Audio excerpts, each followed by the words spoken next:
At 2 a.m. on November 13, 1943, Marine Corporal Thomas Miller sat in a wet foxhole on Bougainville Island. Above him, a Japanese bomber circled in the dark sky. The soldiers called it Washing Machine Charlie because of the strange sound its engines made. Miller couldn't see the plane. The sky was completely black, but he could hear and feel it. Suddenly, searchlights caught the bomber for a second.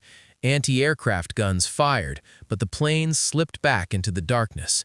Then, a bomb fell. It hit a fuel dump nearby. A huge explosion lit up the night. This happened almost every night. During the day, American planes controlled the sky. At night, the Japanese did. American fighters like the Corsair and the P-38 Lightning were fast and powerful in daylight, but at night, pilots were nearly blind. They relied only on their eyesight, and that didn't work in total darkness. Japanese bombers took advantage of this.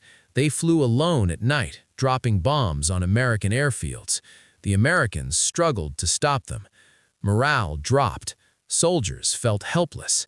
Then, in early 1944, something new arrived, the Northrop P-61 Black Widow. At first, pilots laughed at it. It was big, as large as a small bomber. It weighed over 30,000 pounds. It needed 3 crew members, a pilot, a gunner, and a radar operator. It was painted black. It didn't look like a traditional fighter, but it had something special: radar. In its nose was the SCR-720 radar system.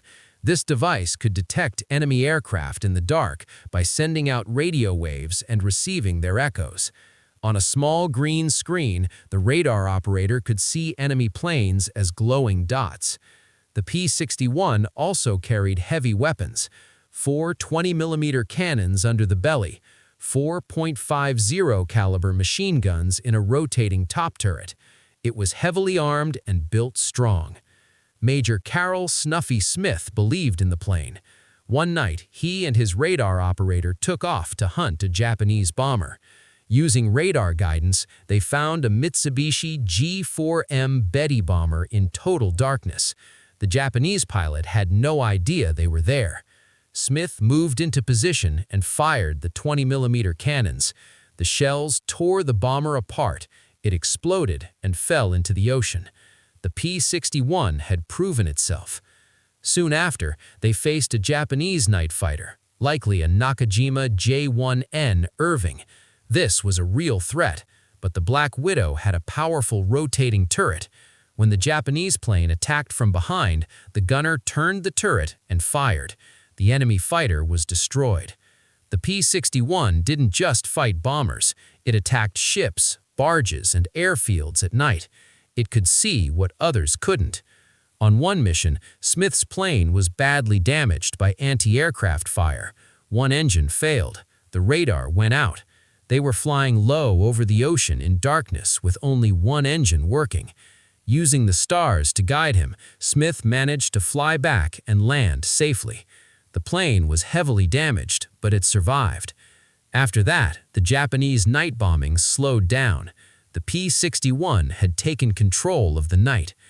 As the war continued, the Black Widow operated in the Philippines, China, Iwo Jima, and Okinawa. It became the top American night fighter. More importantly, it changed air combat forever. Before the P-61, pilots relied mostly on eyesight. After it, radar and electronics became the future of warfare. Modern jets like the F-22 Raptor and F-35 Lightning II use advanced sensors and stealth technology, ideas that began with planes like the P-61. After World War II, jet aircraft replaced propeller fighters. The Black Widows were retired and scrapped. Only a few survive in museums today. But during the war, the P-61 Black Widow gave American forces something priceless: control of the night. It showed that you don't always need to be the fastest plane in the sky. Sometimes you just need to be the one who can see in the dark.